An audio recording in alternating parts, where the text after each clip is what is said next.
السلام علیکم ورحمۃ اللہ وبرکاتہ۔ میری بہو ہر مہینے اپنے شوہر کی آدھی تنخواہ لے کر کسی نامعلوم جگہ چلی جاتی تھی۔ ایک دن میں نے چھپ کر اس کا پیچھا کیا تو وہ شہر کے سب سے پرانے ہسپتال میں گئی۔ وہاں اس نے ایک ڈاکٹر کو پیسوں کا لفافہ دیا اور ایک خفیہ کمرے کی چابی لی۔ میں نے جب اس کمرے کی کھڑکی سے اندر جھانکا تو میرا پورا جسم خوف سے کانپنے لگا۔ کمرے کے اندر ایک بستر پر کوئی مریض لیٹا تھا جس کا چہرہ پٹیوں سے ڈھکا ہوا تھا۔ جب نرس نے اس مریض کے چہرے سے پٹیاں ہٹائیں تو میں دنگ رہ گئی، کیونکہ وہ شخص کوئی اور نہیں بلکہ میرا نام بیگم سلمہ ہے، اور میری زندگی کے اصول اس قدر سخت اور اٹل رہے ہیں کہ میرے خاندان کا ہر فرد میرے نام سے کانپتا ہے۔ میں نے اپنی ساری زندگی ایک انتہائی پرشکوہ اور عالی شان حویلی میں گزاری ہے، جو میرے شوہر کے آباء و اجداد کی نشانی تھی، اور اس حویلی کی اونچی اور مضبوط دیواروں کے اندر صرف میرا حکم چلتا تھا۔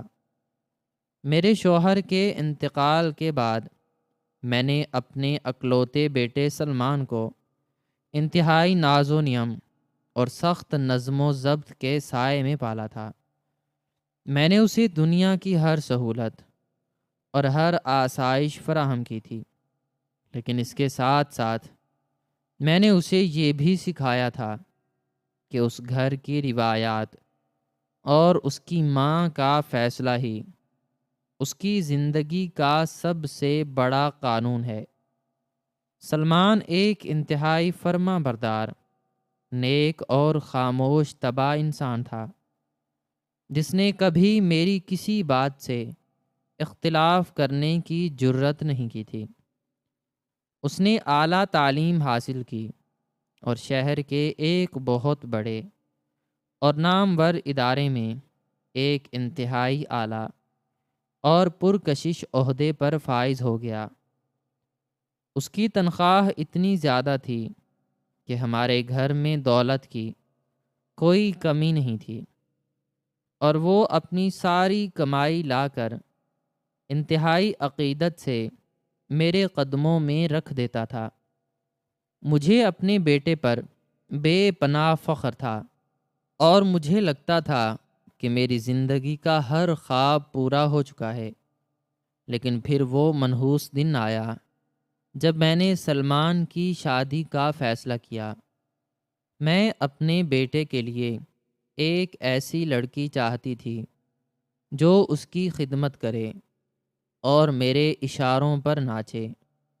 میں نے اپنے ہی دور پار کے رشتہ داروں میں سے ایک انتہائی غریب اور خاموش طبع لڑکی ہنا کا انتخاب کیا۔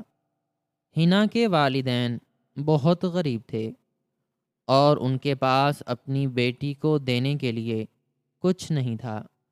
مجھے یہی چیز سب سے زیادہ پسند آئی تھی، کیونکہ مجھے معلوم تھا کہ ایک غریب اور بے سہارا لڑکی کبھی میرے سامنے سر اٹھانے کی جرت نہیں کرے گی، اور وہ اس عالی شان حویلی میں ایک کنیز بن کر زندگی گزارے گی۔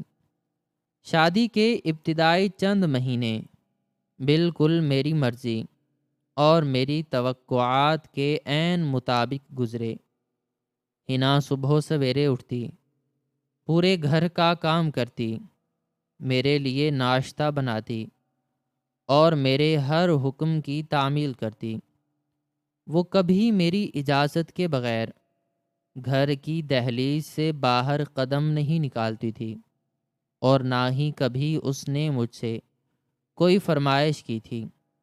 سلمان بھی اس سے خوش تھا، لیکن اس کی اصل وفاداری ابھی بھی مجھ سے وابستہ تھی۔ وہ ہر مہینے کی پہلی تاریخ کو اپنی تنخواہ کا بھاری بھرکم لفافہ میرے ہاتھوں میں تھما دیتا اور میں اس میں سے گھر کا خرچ نکال کر باقی پیسے اپنے پاس محفوظ کر لیتی تھی۔ مجھے اپنی اس حکمرانی پر بے حد غرور تھا، لیکن یہ غرور زیادہ عرصے تک قائم نہیں رہ سکا۔ ایک دن جب سلمان نے مجھے اپنی تنخواہ کا لفافہ لا کر دیا تو میں نے محسوس کیا کہ اس میں رقم معمول سے بہت کم ہے۔ میں نے حیرت اور غصے سے سلمان سے پوچھا کہ اس بار تنخواہ کم کیوں آئی ہے؟ تو اس نے نظریں چرا کر انتہائی دھیمی آواز میں جواب دیا کہ اماں جان، ہنا کو گھر کے کچھ ضروری کاموں اور اپنی ذاتی ضروریات کے لیے پیسوں کی ضرورت تھی، اس لیے میں نے اپنی آدھی تنخواہ اسے دے دی ہے۔ یہ سنتے ہی میرے دماغ میں ایک زوردار دھماکہ ہوا اور میرا سارا جسم غصے سے کانپنے لگا۔ میں نے کبھی سوچا بھی نہیں تھا کہ وہ غریب اور خاموش لڑکی جو میرے سامنے نظر اٹھا کر بات نہیں کرتی، وہ اتنی بڑی سازش کر سکتی ہے کہ میرے بیٹے کی آدھی کمائی پر قابض ہو جائے۔ میں نے سلمان پر بے پناہ غصہ کیا اور اسے خوب کھری کھوٹی سنائی، لیکن اس نے سر جھکا کر میری ساری باتیں سن لیں اور کوئی جواب نہیں دیا۔ اس دن کے بعد سے میرے اور ہنا کے درمیان ایک انکہی اور خاموش جنگ کا آغاز ہو گیا۔ میں نے اس پر کڑی نظر رکھنا شروع کر دی۔ میں اس کی ہر حرکت، اس کے ہر عمل اور اس کی ہر بات کا انتہائی باریک بینی سے جائزہ لیتی تھی۔ مہینے گزرتے گئے اور ہر مہینے کی پہلی تاریخ کو سلمان کی آدھی تنخواہ غائب ہونے لگی۔ میری بے چینی اور میرا تجسس ہر گزرتے دن کے ساتھ بڑھتا جا رہا تھا۔ میں سوچتی تھی کہ آخر وہ جاہل اور غریب لڑکی اتنی بڑی رقم کا کیا کرتی ہے۔ میں نے کئی بار اس کے کمرے کی خفیہ تلاشی لی جب وہ باورچی خانے میں کام کر رہی ہوتی تھی۔ میں اس کی الماریاں، اس کے صندوق اور اس کے کپڑوں کی جانچ پڑتال کرتی تھی، لیکن مجھے کبھی اس کے کمرے سے کوئی قیمتی زیور، کوئی نئے کپڑے یا کوئی بھی ایسی چیز نہیں ملی جس پر اس نے وہ رقم خرچ کی ہو۔ اس کا پہناوا آج بھی ویسا ہی سادہ اور سستا تھا جیسا شادی کے پہلے دن تھا۔ وہ گھر کے وہی پرانے کپڑے پہنتی تھی اور اس کے پاس کوئی بھی ایسی پرتعیش چیز موجود نہیں تھی جو اس بات کی گواہی دیتی کہ وہ اتنی بڑی رقم اپنی ذات پر خرچ کر رہی ہے۔ میری حیرت میں مزید اضافہ تب ہوا جب میں نے محسوس کیا کہ وہ اپنے غریب والدین کو بھی کوئی پیسہ نہیں بھیجتی تھی، کیونکہ اس کے والدین کی حالت آج بھی ویسی ہی خستہ تھی جیسی پہلے تھی۔ تو پھر آخر وہ ہزاروں روپے ہر مہینے جاتے کہاں تھے؟ یہ سوال میرے دماغ کو دیمک کی طرح چاٹ رہا تھا اور میری راتوں کی نیندیں اڑ چکی تھیں۔ مجھے یقین ہو چلا تھا کہ وہ لڑکی اندر سے بہت مکار اور چالاک ہے اور وہ میرے بیٹے کی دولت کو کسی انتہائی خفیہ اور خطرناک جگہ پر چھپا رہی ہے، یا شاید وہ کسی ایسے شخص کو بلیک میلنگ کے طور پر پیسے دے رہی ہے جس کا تعلق اس کے کسی پرانے اور تاریک ماضی سے ہے۔ میں نے ہنا سے کئی بار بالواسطہ اور بلا واسطہ سوالات کیے۔ میں نے اسے تانے دیے، اسے غریب گھرانے کا ہونے کا تانا دیا اور اس پر فضول خرچی کا الزام لگایا، لیکن وہ ہمیشہ اپنا سر جھکا کر خاموشی سے میرے طعنے سنتی رہتی اور کبھی اپنی زبان سے ایک لفظ ادا نہیں کرتی۔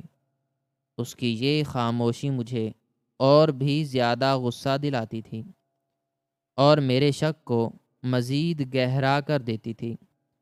ایک دن میں نے فیصلہ کر لیا کہ میں اس خاموش تماشے کو مزید برداشت نہیں کروں گی اور اس غریب لڑکی کی حقیقت کو ہر حال میں بے نقاب کر کے رہوں گی۔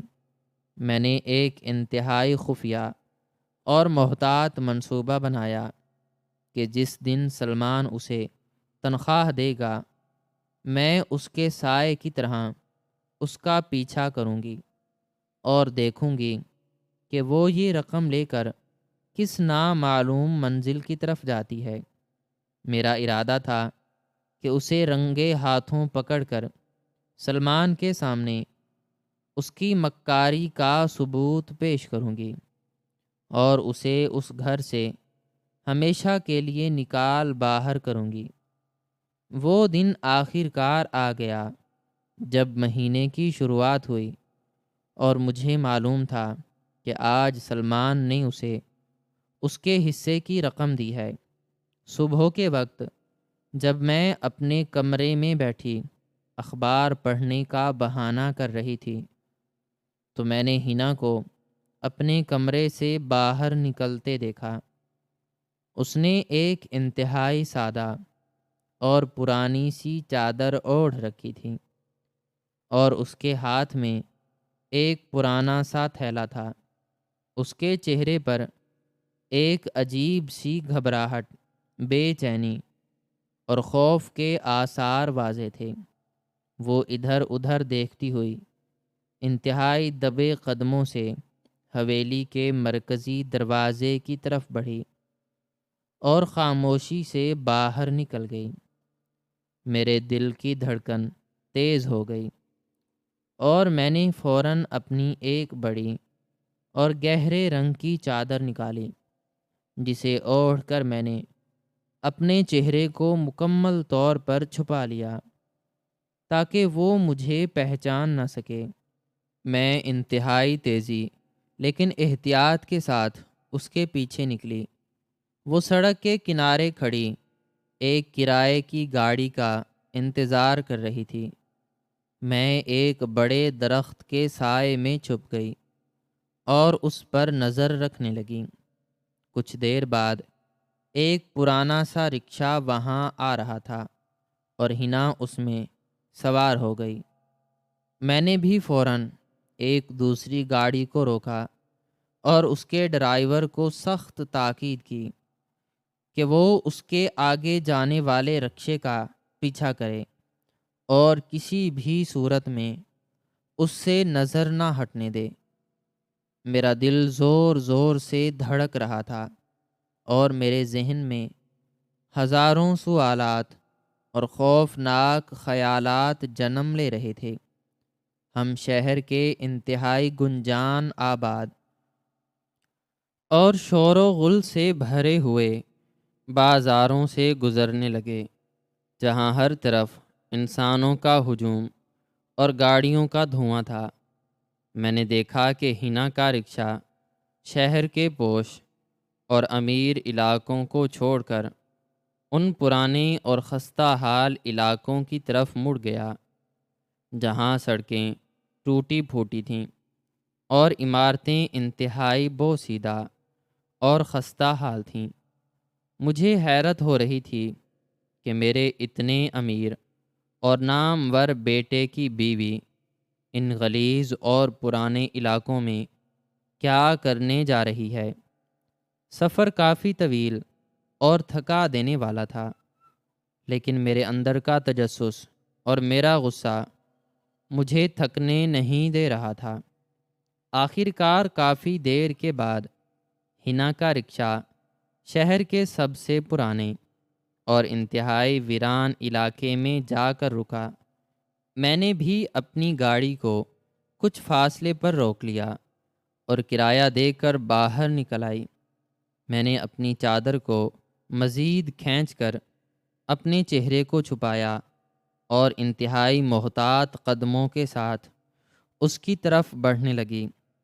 میں نے دیکھا کہ وہ ایک انتہائی پرانی، بوسیدہ اور کھنڈر نما عمارت کے سامنے کھڑی تھی، جس کی دیواروں کا رنگ اڑ چکا تھا اور جس کے بڑے بڑے دروازوں پر زنگ لگا ہوا تھا۔ یہ شہر کا ایک انتہائی پرانا اور تقریباً بند ہو چکا شفا خانہ تھا، جس کے بارے میں مشہور تھا کہ یہاں صرف وہ غریب اور لاوارث لوگ آتے ہیں جن کے پاس علاج کے لیے ایک سکہ بھی نہیں ہوتا۔ اس شفا خانے کی حالت دیکھ کر ہی انسان کو خوف آنے لگتا تھا کہ کیا کوئی انسان اس کھنڈر میں صحت یاب ہو سکتا ہے۔ ہینا نے ایک بار مڑ کر پیچھے دیکھا اور پھر انتہائی تیزی سے اس شفا خانے کے اس بڑے اور زنگ آلود دروازے سے اندر داخل ہو گئی۔ میں بھی اس کے پیچھے پیچھے اندر داخل ہوئی۔ شفا خانے کے اندر کا منظر انتہائی دل خراش اور وحشتناک تھا۔ راہداریوں میں مکمل اندھیرا اور سیلن کی بو پھیلی ہوئی تھی۔ دیواروں پر سے پلستر اکھڑ کر گر رہا تھا اور ہر طرف ایک عجیب سی موت جیسی خاموشی اور ویرانی کا راج تھا۔ کہیں کہیں کچھ انتہائی غریب اور بیمار لوگ زمین پر پڑے کراہ رہے تھے۔ میں دیواروں کے ساتھ لگ کر چھپتے چھپاتے ہینا کا پیچھا کر رہی تھی۔ وہ ان راہداریوں سے اتنی تیزی اور واقفیت سے گزر رہی تھی جیسے وہ یہاں روزانہ آتی ہو۔ وہ چلتے چلتے ایک انتہائی تاریک اور سنسان راہداری میں مڑ گئی، جہاں روشنی کا کوئی انتظام نہیں تھا اور جہاں سے ایک انتہائی تیز اور غلیظ دوائیوں کی بو آ رہی تھی۔ میں نے اپنا سانس روکے رکھا اور اپنے قدموں کی آواز کو بالکل ختم کرتے ہوئے اس کے پیچھے چلتی رہی۔ وہ اس راہداری کے آخر میں موجود ایک چھوٹے اور خستہ حال کمرے کے سامنے جا کر رکی، جس کے دروازے پر لکڑی کی ایک پرانی تختی لگی تھی اور اس پر کسی معالج کا نام لکھا تھا۔ کمرے کا دروازہ تھوڑا سا کھلا تھا اور اندر سے ایک مدھم سی روشنی باہر آ رہی تھی۔ میں ایک پرانے اور ٹوٹے ہوئے ستون کے پیچھے چھپ گئی اور وہاں سے اندر کا منظر دیکھنے کی کوشش کرنے لگی۔ ہینا نے انتہائی عقیدت اور عاجزی کے ساتھ اس کمرے میں موجود ایک ادھیڑ عمر ڈاکٹر کو سلام کیا۔ اس کی شکل سے ہی لگ رہا تھا کہ وہ ان پرانے اور غریب ہسپتالوں میں کام کرنے والا کوئی عام سا انسان ہے۔ ہینا نے اپنے پرانے تھیلے میں ہاتھ ڈالا اور اس میں سے پیسوں کا ایک موٹا اور بھاری لفافہ نکال کر انتہائی احترام کے ساتھ اس کی میز پر رکھ دیا۔ یہ وہی رقم تھی جو وہ میرے بیٹے سے ہر مہینے چھین لیتی تھی۔ میری آنکھوں میں غصے اور نفرت کا خون اتر آیا اور میں چاہتی تھی کہ اسی وقت آگے بڑھ کر اس کا گریبان پکڑ لوں اور اس سے پوچھوں کہ وہ میرے بیٹے کی محنت کی کمائی اس غیر مرد کو کیوں دے رہی ہے۔ لیکن میں نے اپنے جذبات پر قابو رکھا کیونکہ میں اس پورے کھیل کی جڑ تک پہنچنا چاہتی تھی۔ ڈاکٹر نے وہ لفافہ اٹھا کر اس میں موجود رقم کو تسلی سے چیک کیا اور پھر ہینا کو کہا کہ تم مل سکتی ہو اس سے۔ ہینا کی آنکھوں میں ایک عجیب سی چمک اور ایک نامعلوم سی تسلی پیدا ہوئی۔ اس نے ڈاکٹر کا شکریہ ادا کیا اور تیزی سے اس کمرے سے باہر نکل آئی۔ میں فوراً ستون کے مزید پیچھے چھپ گئی تاکہ وہ مجھے دیکھ نہ سکے۔ ہنا آخر کس سے ملنے آئی ہے؟ وہ اسی تاریک راہداری سے ہوتی ہوئی ہسپتال کے اس حصے کی طرف بڑھنے لگی جہاں انتہائی پرانے اور مقفل کمرے موجود تھے۔ یہ ہسپتال کا وہ حصہ تھا جسے شاید سالوں سے کسی نے استعمال نہیں کیا تھا، کیونکہ وہاں فرش پر دھول کی ایک موٹی تہ جمی ہوئی تھی اور دیواروں پر مکڑی کے جالے لٹک رہے تھے۔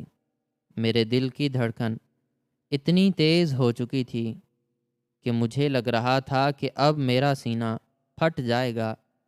میں یہ سوچ سوچ کر پاگل ہو رہی تھی کہ آخر اس پرانے ہسپتال کے اس ویران اور خفیہ کمرے میں ایسا کیا چھپا ہے جس کے لیے میری بہو ہر مہینے میرے بیٹے کی آدھی تنخواہ لوٹاتی ہے۔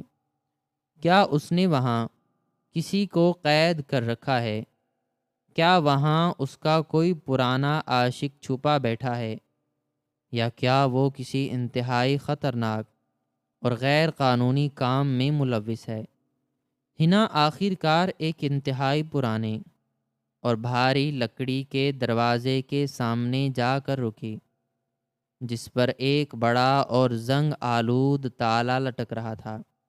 اس کمرے کے دروازے کے بالکل ساتھ ایک چھوٹی سی کھڑکی بنی ہوئی تھی، جس کے شیشے دھول اور مٹی سے مکمل طور پر دھندلے ہو چکے تھے۔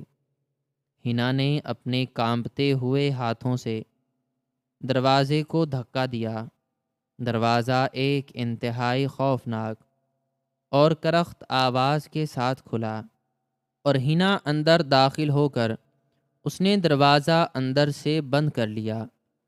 میں نے چند لمحے وہیں کھڑے ہو کر اپنے دل کی دھڑکنوں کو قابو کرنے کی کوشش کی، اور پھر انتہائی دبے قدموں اور لرزتے ہوئے جسم کے ساتھ اس بند دروازے کی طرف بڑھی۔ میری سانسیں میرے گلے میں اٹک رہی تھیں اور میرا سارا جسم پسینے سے بھیگ چکا تھا۔ میں اس کمرے کے دروازے کے بالکل قریب پہنچی اور اس کے ساتھ بنی ہوئی اس چھوٹی سی اور دھندلی کھڑکی کے پاس جا کر کھڑی ہو گئی۔ میں نے اپنے کانپتے ہوئے ہاتھوں سے اس کھڑکی کے شیشے پر جمی ہوئی دھول کو تھوڑا سا صاف کیا تاکہ میں اندر کا منظر دیکھ سکوں۔ کھڑکی کا شیشہ صاف ہوتے ہی اندر کی مدھم اور زرد روشنی میری آنکھوں سے ٹکرائی۔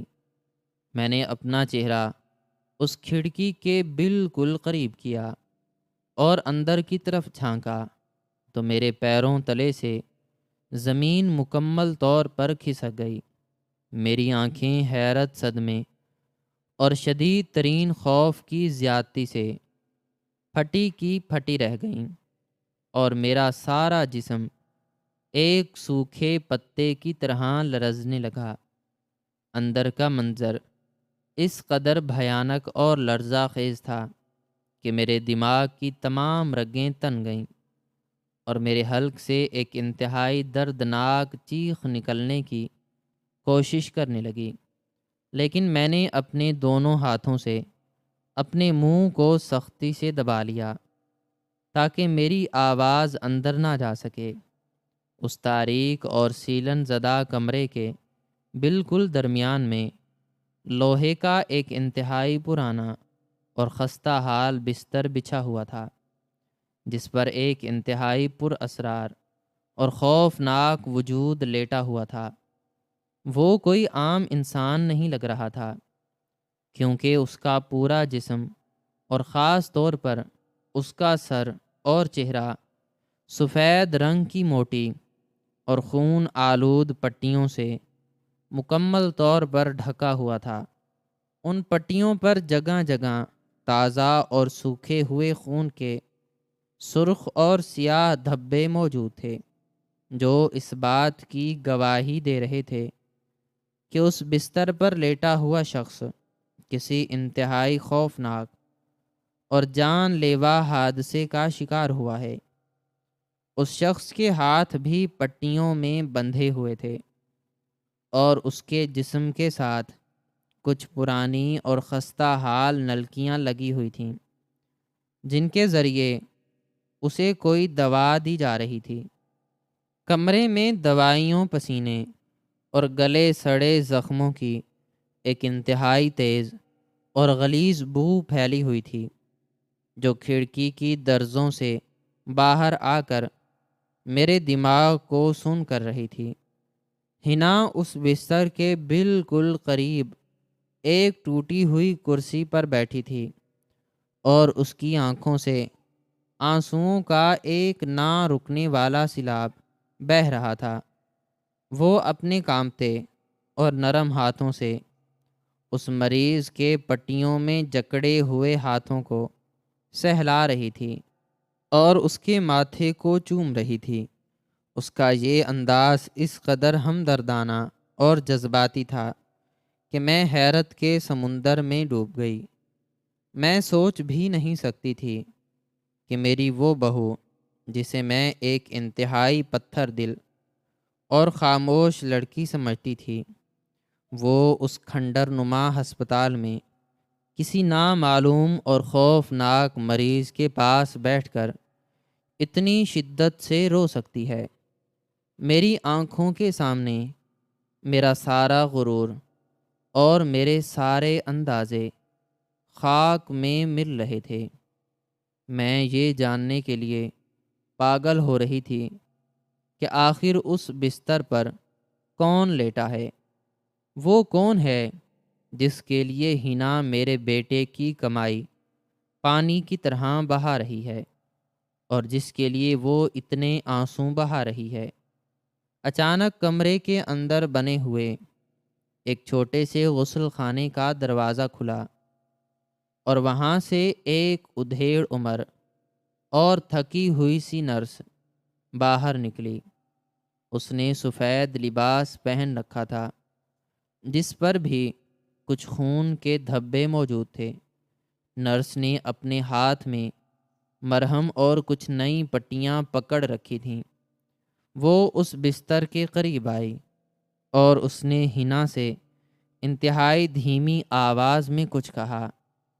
ہنا نے اپنے آنسو صاف کیے اور اپنی کرسی سے تھوڑا پیچھے ہٹ گئی تاکہ وہ نرس اس مریض کا معائنہ کر سکے۔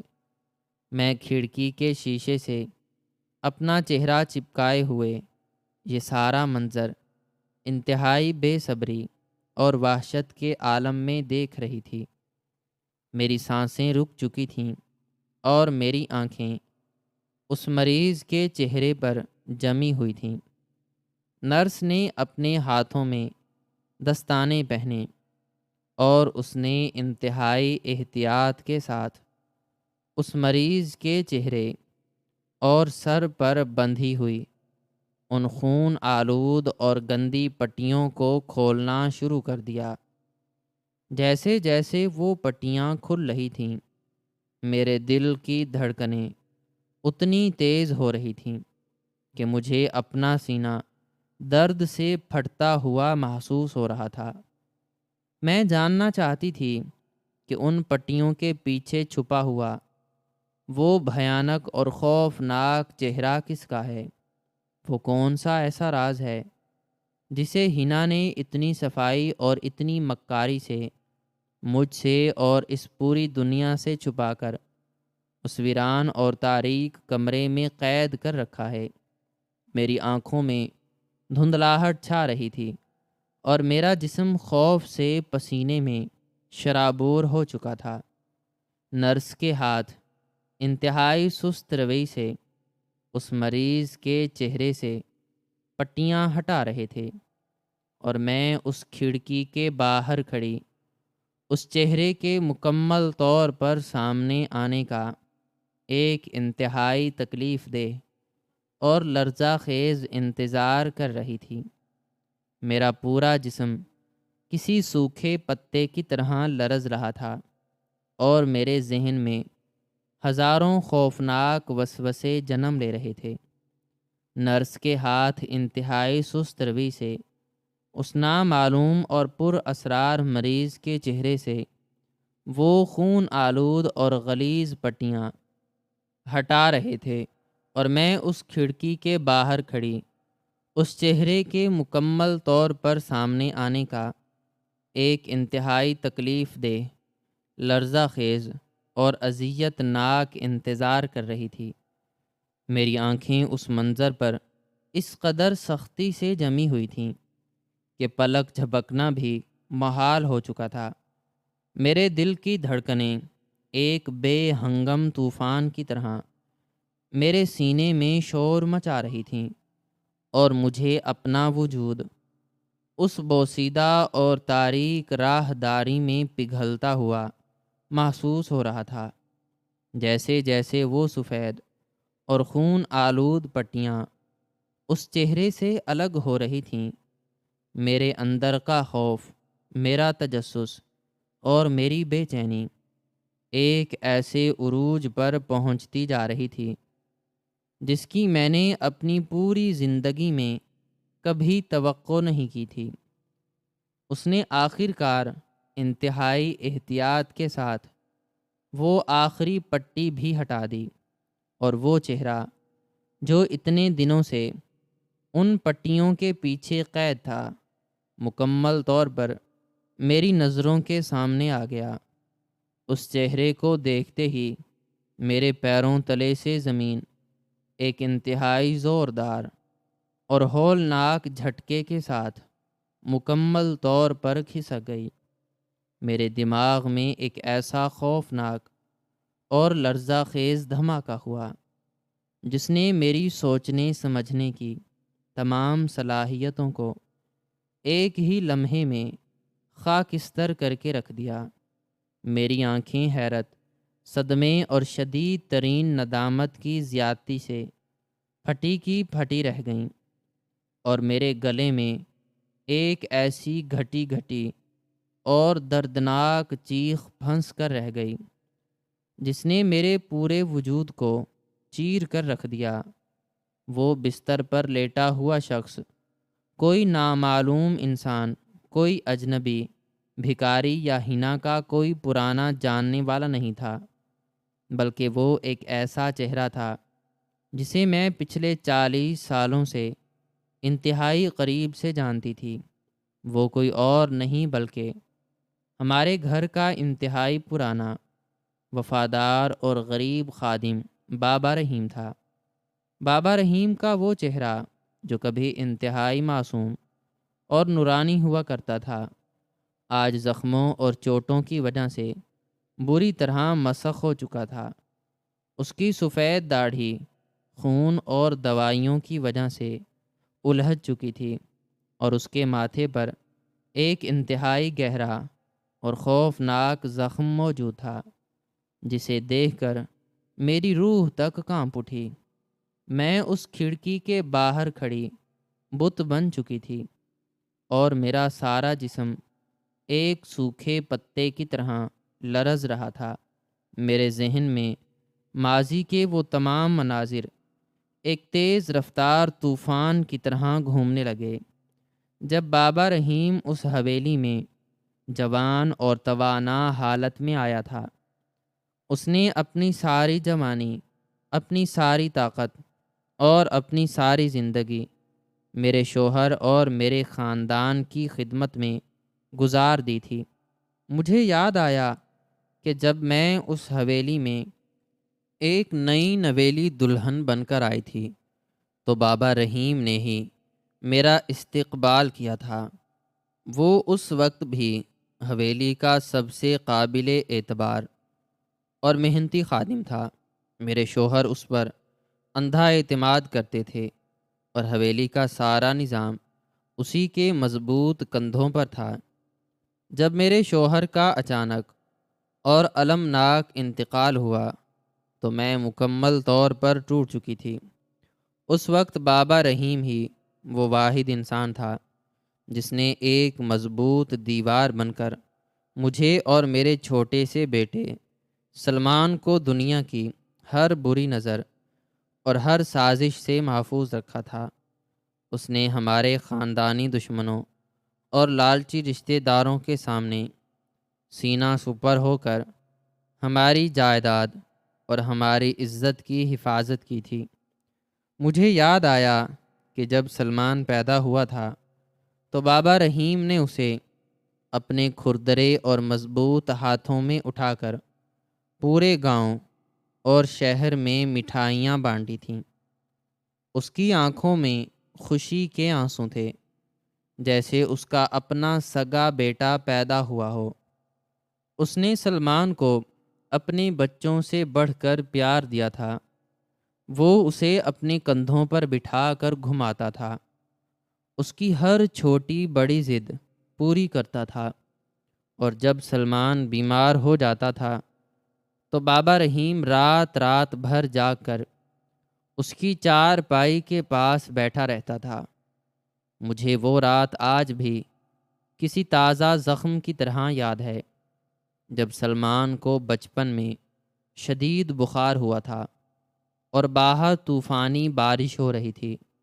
کوئی گاڑی موجود نہیں تھی اور معالج کا گھر کئی میل دور تھا۔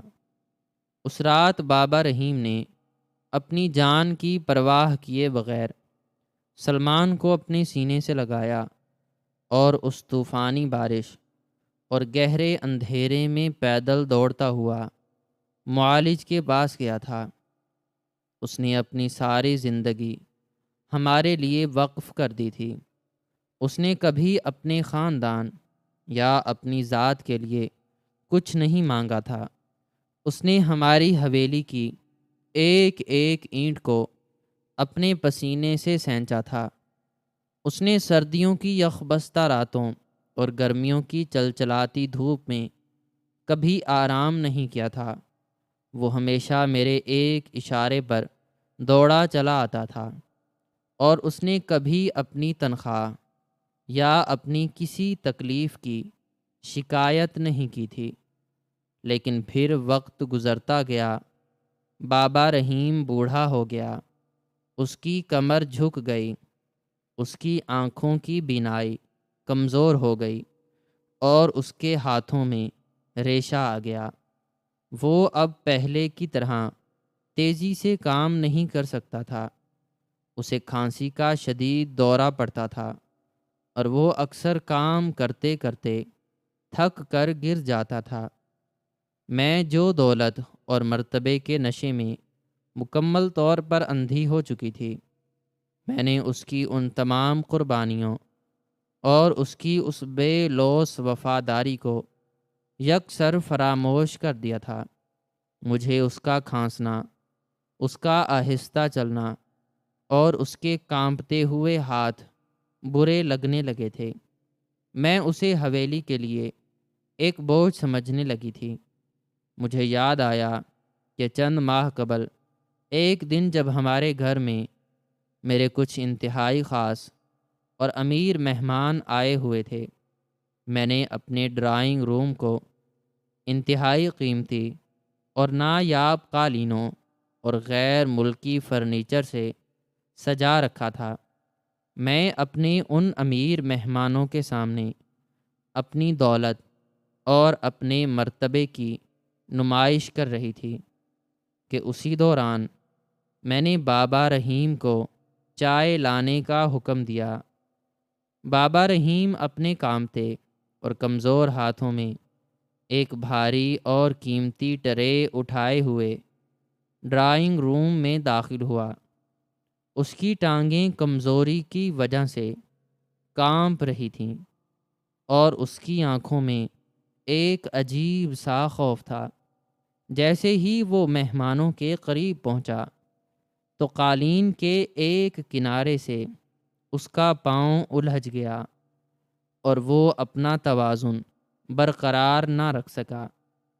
اس کے ہاتھوں سے وہ بھاری ٹرے چھوٹ کر سیدھا اس قیمتی قالین اور مہمانوں کے کپڑوں پر جا گری۔ چائے کے کپ ٹوٹ گئے اور ہر طرف ایک ہنگامہ برپا ہو گیا۔ اس دن میرا غرور اور میرا تکبر اپنے عروج پر تھا، میں نے اس بوڑھے اور کمزور انسان کی 40 سالہ وفاداری اور اس کی ساری خدمات کو ایک ہی لمحے میں فراموش کر دیا تھا۔ میں نے غصے میں پاگل ہو کر مہمانوں کے سامنے بابا رحیم پر چیخنا شروع کر دیا۔ میں نے اسے وہ تمام گندی اور حقارت آمیز گالیاں دیں جو شاید کسی جانور کو بھی نہیں دی جاتیں۔ میں نے اسے اس کی اوقات یاد دلائی اور اسے کہا کہ وہ ایک اندھا اور نکما بڈھا ہو چکا ہے جو اب اس عالی شان حویلی کے قابل نہیں رہا۔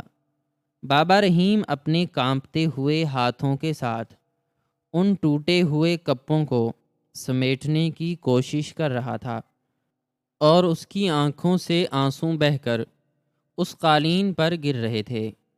اس نے انتہائی لرزتی ہوئی آواز میں روتے ہوئے میرے قدموں میں گر کر مجھ سے معافی مانگی تھی اور کہا تھا کہ بیگم صاحبہ مجھے معاف کر دیجئے، مجھ سے غلطی ہو گئی، مجھے اس حویلی سے مت نکالیں، میرا اس دنیا میں کوئی ٹھکانہ نہیں ہے، میں نے اپنی ساری زندگی آپ کے خاندان کو دے دی ہے، اب اس بڑھاپے میں کہاں جاؤں گا؟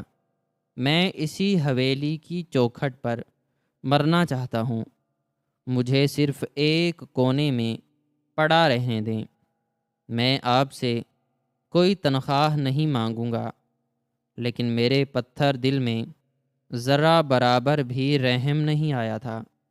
میرا تکبر میرے اندر کی انسانیت کو مکمل طور پر کھا چکا تھا۔ میں نے اس غریب اور لاچار بوڑھے کو گریبان سے پکڑا اور اسے دھکے مارتے ہوئے حویلی کے مرکزی دروازے تک لے گئی۔ میں نے اسے دھکا دے کر سڑک پر گرا دیا اور حویلی کے محافظوں کو سختی سے منع کر دیا کہ یہ بڈھا دوبارہ کبھی اس حویلی کے دروازے کے قریب بھی نظر نہ آئے۔ میں نے سلمان کو بھی، جو اس وقت ڈرائنگ روم میں خاموشی سے یہ سارا تماشا دیکھ رہا تھا، سختی سے تنبیہ کی تھی کہ اگر اس نے اس بڈھے کی کوئی مالی یا جانی مدد کرنے کی کوشش کی تو میں اسے بھی اپنی جائیداد سے آگ کر دوں گی۔ سلمان میری اس درندگی اور میری اس صفاکی پر بالکل خاموش رہا تھا۔ اس نے سر جھکا لیا تھا اور ایک لفظ بھی نہیں بولا تھا۔ مجھے لگا تھا کہ سلمان میری طاقت اور میرے رعب سے ڈر گیا ہے اور اس نے میری بات مان لی ہے۔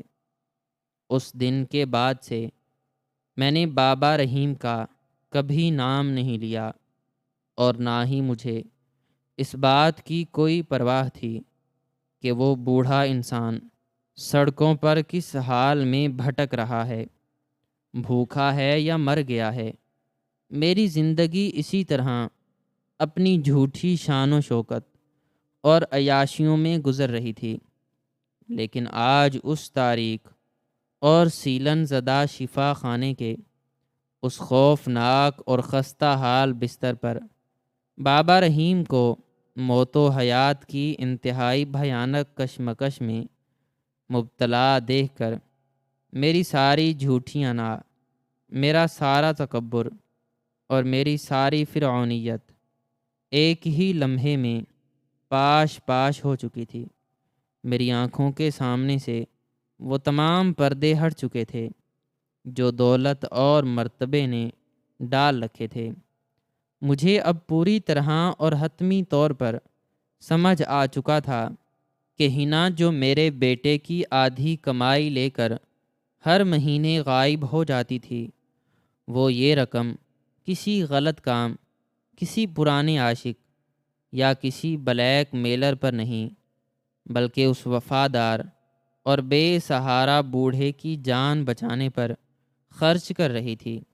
مجھے یقین ہو گیا کہ بابا رحیم جب اس رات حویلی سے نکالا گیا تھا تو وہ یقیناً سڑکوں پر بھٹکتے ہوئے کسی انتہائی خوفناک اور جان لیوا حادثے کا شکار ہوا ہوگا، اور سلمان اور ہینا کو جب اس حادثے کی خبر ملی ہوگی تو انہوں نے میرے شدید غصے اور میرے خوف کی وجہ سے مجھے بتائے بغیر اسے اس پرانے اور سستے شفا خانے میں داخل کروا دیا ہوگا، کیونکہ وہ جانتے تھے کہ میں کبھی بھی اپنے گھر کی دولت اس بوڑھے خادم کے علاج پر خرچ کرنے کی اجازت نہیں دوں گی، اور اگر انہیں معلوم ہو جاتا کہ میں ان کی مدد کر رہا ہوں تو میں ان دونوں کی زندگی بھی عذاب بنا دیتی۔ میرا بیٹا سلمان، جو میری سختی اور میرے ظلم کی وجہ سے بظاہر خاموش رہتا تھا، وہ اندر سے اتنا بے حس اور ظالم نہیں تھا کہ اس انسان کو مرنے کے لیے سڑک پر چھوڑ دیتا جس نے اسے چلنا سکھایا تھا، جس نے اسے اپنے سینے پر سلایا تھا۔ اس نے اپنی ماں کے ظلم کے خلاف ایک خاموش بغاوت کی تھی، اور ہینا کو اس کام کے لیے چنا تھا۔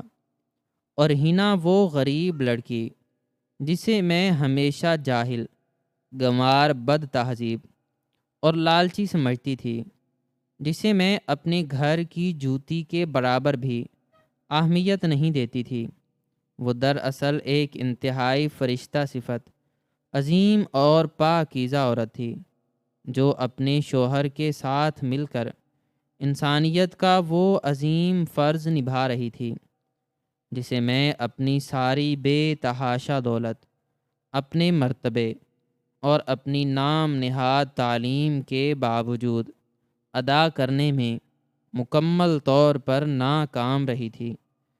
میں اس کھڑکی کے گندے اور دھندلے شیشے پر اپنا سر ٹکائے زار و قطار رو رہی تھی۔ میرے آنسو مسلسل بہہ کر شیشے پر گر رہے تھے اور اسے مزید دھندلا کر رہے تھے۔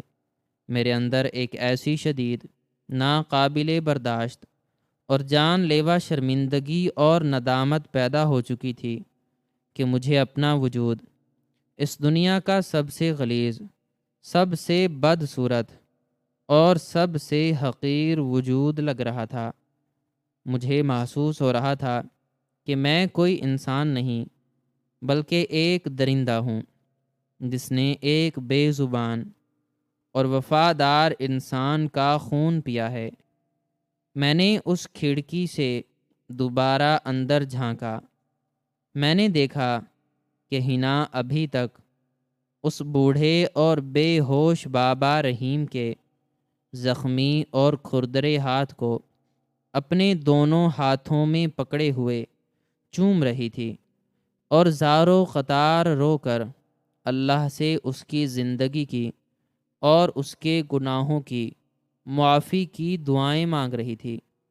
وہ اس بوڑھے سے مخاطب تھی اور رو رو کر کہہ رہی تھی کہ بابا جی، آپ جلدی سے ٹھیک ہو جائیں، ہم آپ کو اپنے ساتھ رکھیں گے، ہم آپ کو کبھی اکیلا نہیں چھوڑیں گے۔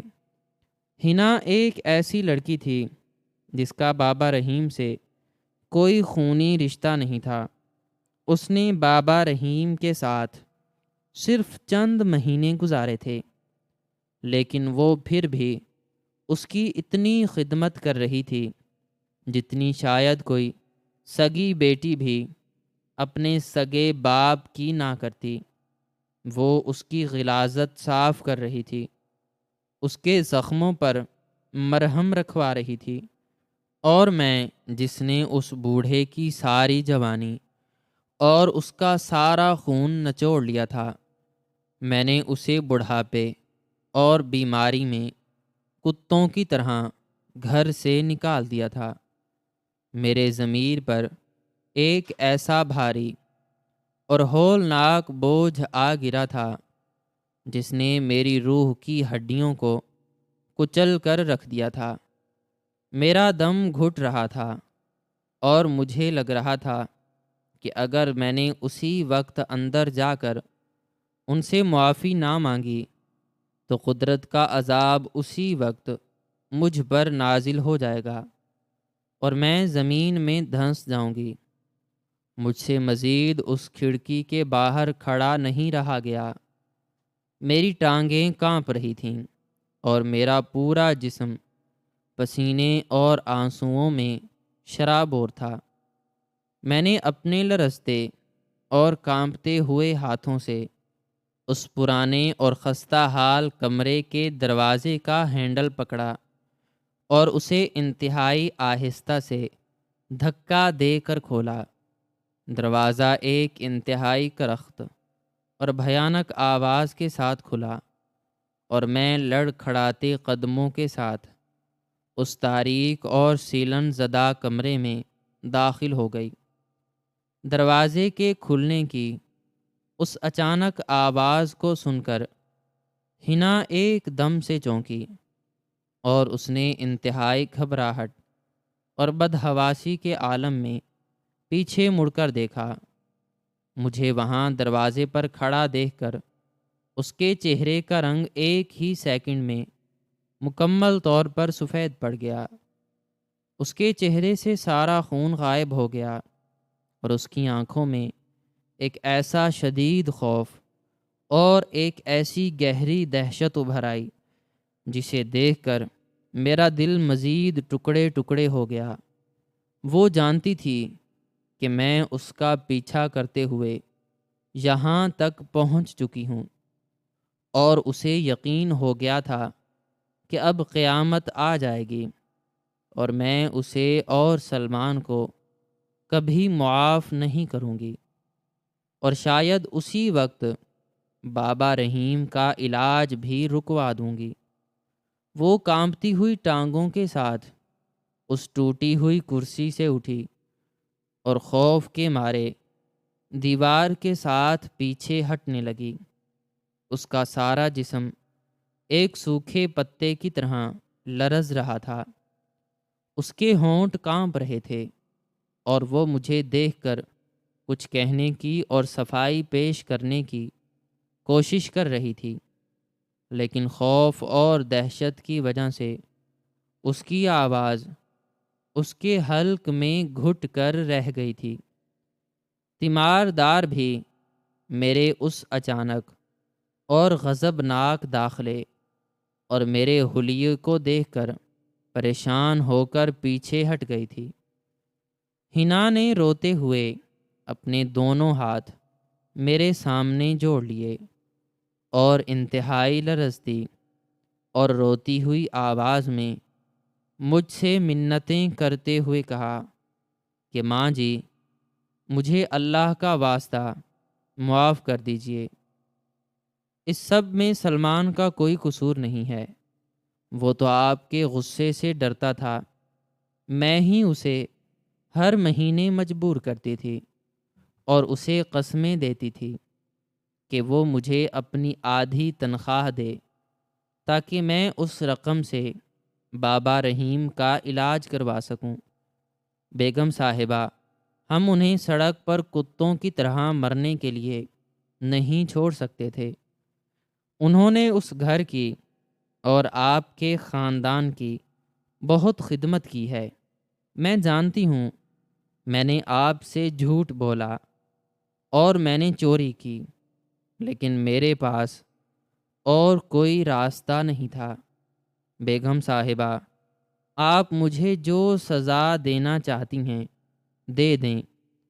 آپ مجھے ابھی اسی وقت اس گھر سے نکال دیں، مجھے طلاق دلوا دیں، لیکن خدارا میں آپ کے ہاتھ جوڑتی ہوں، میں آپ کے پاؤں پڑتی ہوں، بابا رحیم کا علاج مت روکیے گا۔ یہ بہت تکلیف میں ہیں اور اگر اب ان کا علاج رک گیا تو یہ مر جائیں گے۔ حنا رو رو کر میرے سامنے گڑ گڑا رہی تھی اور مجھے لگ رہا تھا کہ وہ اب میرے قدموں میں گر جائے گی۔ حنا کی یہ درد بھری باتیں اور اس کا یہ خوف سن کر میرے دل پر جیسے کسی نے ہزاروں خنجر اور تیز دھار آرے ایک ساتھ چلا دیے ہوں۔ میرا سارا غرور، میری ساری انا، میرا سارا تکبر اور میرا سارا مرتبہ اس غریب لڑکی کے ان جڑے ہوئے ہاتھوں اور اس کی اس بے لوث اور خالص ہمدردی کے سامنے مٹی میں مل کر خاک ہو چکا تھا۔ میرے اندر کی وہ مغرور بیگم سلمہ ہمیشہ کے لیے مر چکی تھی، اور اس کی جگہ ایک انتہائی شرمندہ، گناہگار اور لاچار عورت کھڑی تھی۔ میرے گھٹنے میرا مزید بوجھ سہارنے سے مکمل طور پر انکاری ہو گئے، اور میں وہیں اس خستہ حال، غلیظ اور سیلن زدہ فرش پر اپنے گھٹنوں کے بل زور سے گر پڑی۔ میری آنکھوں سے آنسوؤں کا ایک ایسا طوفان بہہ نکلا جسے روکنا اب میرے بس میں یا دنیا کی کسی طاقت کے بس میں نہیں تھا۔ میں نے روتے ہوئے اور دھاڑیں مارتے ہوئے اپنے دونوں ہاتھ حنا کی طرف بڑھائے اور انتہائی گھٹی ہوئی اور روتی ہوئی آواز میں چلا کر کہا کہ نہیں حنا بیٹا، نہیں، مجھے خدارا معاف کر دو، مجھ سے معافی مت مانگو۔ میں ایک ظالم، ایک انتہائی متکبر، ایک اندھی اور ایک درندہ صفت عورت ہوں، جس نے اپنی نام نہاد دولت اور اپنے کھوکھلے مرتبے کے غرور میں انسانیت، ہمدردی اور رشتوں کے تقدس کو بے دردی سے پامال کر دیا تھا۔ تم کوئی چور نہیں ہو، تم کوئی جاہل نہیں ہو، تم کوئی لالچی عورت نہیں ہو، تم وہ خدا کا بھیجا ہوا فرشتہ ہو جس نے آج میری سوئی ہوئی اور مردہ روح کو جھنجھوڑ کر جگا دیا ہے۔ میں نے جس بوڑھے انسان کی وفاداری کا گلا اپنے ہی ہاتھوں سے گھونٹا تھا، جس نے میری پوری زندگی کی خدمت کی، اور میں نے اسے مرنے کے لیے اندھیرے میں دھکا دے دیا، تم نے اپنے حصے کی روٹی کاٹ کر اور اپنی ضروریات کو مار کر اسے ایک نئی زندگی دی ہے۔ تم نے میرے بیٹے کو ایک قاتل اور ایک بے حس انسان بننے سے بچا لیا ہے۔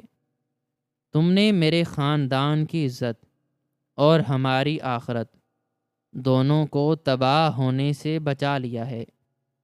میں تمہارے ان احسانوں کا بدلہ اپنی ساری زندگی کی غلامی کر کے بھی نہیں چکا سکتی۔ حنا میری یہ عبرتناک حالت اور میری یہ گڑ گڑاتی ہوئی باتیں سن کر مکمل طور پر ہکا بکا اور حیران رہ گئی تھی۔ اسے اپنے کانوں پر اور اپنی آنکھوں پر یقین نہیں آ رہا تھا کہ اس شہر کی سب سے مغرور، سب سے سخت گیر اور سب سے ظالم بیگم سلمہ اس کے قدموں میں گر کر اس غلیظ فرش پر بیٹھی رو رہی ہے، اور اس سے اتنی عاجزی سے معافی مانگ رہی ہے۔ اس نے جلدی سے آگے بڑھ کر مجھے اپنے کانپتے اور نرم ہاتھوں سے اس فرش سے اٹھایا اور میرے چہرے سے آنسو صاف کیے۔ میں نے فوراً اسے اپنے گلے سے لگا لیا، اور میری زندگی میں پہلی بار میں نے کسی انسان کو اتنی سچی، اتنی خالص اور اتنی گہری محبت اور عقیدت کے ساتھ گلے لگایا تھا۔ میں نے حنا کا ماتھا چوما اور اس سے روتے ہوئے وعدہ کیا کہ آج کے بعد وہ اس عالی شان حویلی کی کوئی قیدی، کوئی کمتر انسان یا کوئی نوکرانی نہیں ہے، بلکہ وہ اس گھر کی اکلوتی اور سب سے معزز مالکن ہے، اور میں ساری زندگی اس کی احسان مند رہوں گی۔ میں حنا کے گلے لگ کر کافی دیر تک روتی رہی، اور اپنے اندر کی ساری غلاظت اور سارے غرور کو ان آنسوؤں میں بہاتی رہی۔ اس کے بعد میں بابا رحیم کے اس پرانے اور خستہ حال بستر کے پاس گئی اور اس کے ان پٹیوں میں جکڑے ہوئے زخمی کھردرے اور کمزور ہاتھوں کو اپنے ماتھے اور اپنی آنکھوں سے لگا کر زارو قطار رونے لگی۔ میں نے اس بے ہوش اور بوڑھے خادم سے اپنے کیے گئے ہر ظلم، ہر زیادتی، ہر گالی اور ہر اس دکھ کی معافی مانگی جو میں نے اسے اس حویلی سے نکالتے وقت دیا تھا۔ میں نے اسی وقت اپنے پاس موجود موبائل فون سے اس ہسپتال کے سب سے بڑے اور اعلیٰ ڈاکٹر کو بلوایا اور ساتھ ہی شہر کے سب سے بڑے اور مہنگے پرائیویٹ ہسپتال کی انتظامیہ سے رابطہ کیا۔ میں نے انہیں سخت حکم دیا کہ بابا رحیم کو فوراً شہر کے سب سے اعلیٰ درجے کے ہسپتال میں منتقل کیا جائے، جہاں اس کا بہترین سے بہترین اور جدید ترین علاج ہو سکے۔ میں نے اپنی ساری جائیداد، اپنی ساری دولت اور اپنے سارے وسائل اس بوڑھے وفادار کی زندگی بچانے کے لیے وقف کر دینے کا اعلان کر دیا۔ ہنا یہ سب دیکھ کر رو رہی تھی، لیکن اب یہ خوشی اور سکون کے آنسو تھے۔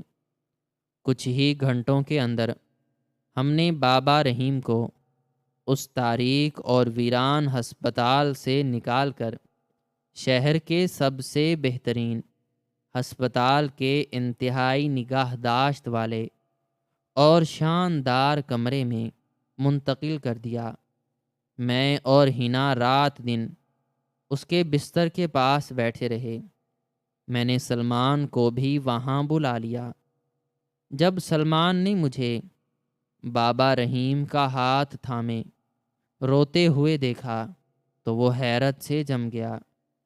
میں نے آگے بڑھ کر اپنے بیٹے کو گلے لگایا اور اس سے بھی معافی مانگی کہ میں نے اسے کیسی ظالم ماں بن کر ایک بے حس انسان بننے پر مجبور کیا تھا۔ سلمان کی آنکھوں میں بھی آنسو آ گئے اور اس نے مجھے مضبوطی سے گلے لگا لیا۔ کئی دنوں کی مسلسل اور جدید ترین طبی امداد، مہنگی ادویات اور ہماری بے پناہ دعاؤں کے بعد آخرکار قدرت نے بابا رحیم پر رحم کر دیا اور اس نے اپنی آنکھیں کھول دیں۔ جب بابا رحیم ہوش میں آیا تو اس نے اپنے ارد گرد ایک شاندار کمرہ دیکھا اور اپنے پاس مجھے، سلمان کو اور ہنا کو کھڑے روتے ہوئے دیکھا تو اس کی کمزور آنکھوں میں بھی آنسو آ گئے۔ اسے یقین نہیں آ رہا تھا کہ میں اس کے پاس کھڑی ہوں۔ اس نے لرزتے ہوئے اور انتہائی کمزور ہونٹوں سے کچھ کہنے کی کوشش کی، لیکن میں نے اس کے منہ پر ہاتھ رکھ دیا اور روتے ہوئے کہا کہ بابا جی، آپ نے کچھ نہیں کہنا، اب صرف میں بولوں گی اور میں آپ کی ساری زندگی خدمت کروں گی۔ آپ نے مجھے معاف کر دیا ہے اور یہی میری زندگی کی سب سے بڑی کمائی ہے۔ بابا رحیم نے مسکرا کر آنکھیں بند کر لیں اور اس کے چہرے پر ایک عجیب سا سکون چھا گیا۔ میں نے فیصلہ کر لیا تھا کہ اب بابا رحیم جب تک اس دنیا میں زندہ ہے، وہ اس حویلی میں ایک نوکر یا خادم بن کر نہیں، بلکہ میرے گھر کے ایک بزرگ، میرے خاندان کے ایک انتہائی محترم فرد اور میرے سر کے تاج کی حیثیت سے رہے گا۔ میں نے حویلی کا سب سے شاندار اور ہوادار کمرہ بابا رحیم کے لیے مختص کر دیا اور حویلی کے تمام نوکروں کو ہدایت کر دی کہ بابا رحیم کا ہر حکم میری طرح مانا جائے۔ اس دن کے بعد سے ہماری حویلی کا سارا ماحول مکمل طور پر بدل گیا۔ وہ عالی شان حویلی جو کبھی میرے تکبر، میرے غرور اور میری فرعونیت کی وجہ سے ایک تاریک اور خوفناک قید خانہ محسوس ہوتی تھی، آج ہینا کی بے لوث محبت، سلمان کی خاموش بغاوت اور بابا رحیم کی وفاداری کی بدولت رحمتوں، برکتوں اور سچی خوشیوں کا ایک انتہائی خوبصورت گہوارہ بن چکی تھی۔ ہنا اب اس گھر کی ملکہ تھی اور میں نے اپنی ساری زندگی اس کی اور بابا رحیم کی دعائیں سمیٹنے کے لیے وقف کر دی تھی۔ میں روزانہ اپنے رب کے حضور سجدے میں گر کر زار و قطار روتی ہوں اور اس کا بے پناہ شکر ادا کرتی ہوں کہ اس نے مجھے اس بھیانک اندھیرے، اس گمراہی اور اس غرور کے گڑھے سے نکال کر روشنی میں لا کھڑا کیا ہے اور مجھے میری زندگی کی سب سے بڑی اور سب سے خوبصورت حقیقت سے آشنا کر دیا، جس نے میرے باقی ماندہ دنوں کو ایک حقیقی، سچے اور کبھی نہ ختم ہونے والے سکون سے بھر دیا ہے، اور مجھے یہ سکھا دیا ہے کہ انسان کی اصل پہچان اور اس کا اصل مرتبہ اس کی دولت یا اس کے لباس سے نہیں، بلکہ اس کے دل میں موجود انسانیت، ہمدردی اور دوسروں کے لیے احساس سے ہوتا ہے۔ اور جو شخص اپنے سے کمزور پر رحم نہیں کرتا، آسمان والا اس پر کبھی رحم نہیں کرتا۔ ناظرین و سامعین، ہماری آج کی یہ سٹوری آپ کو کیسی لگی؟ کمنٹ سیکشن میں اپنی رائے کا اظہار ضرور کریں، اور مزید اس طرح کی ویڈیوز دیکھنے کے لیے ویڈیو کو لائک کریں، شیئر کریں اور چینل کو لازمی سبسکرائب کریں۔ ملتے ہیں نیکسٹ ویڈیو میں۔ شکریہ۔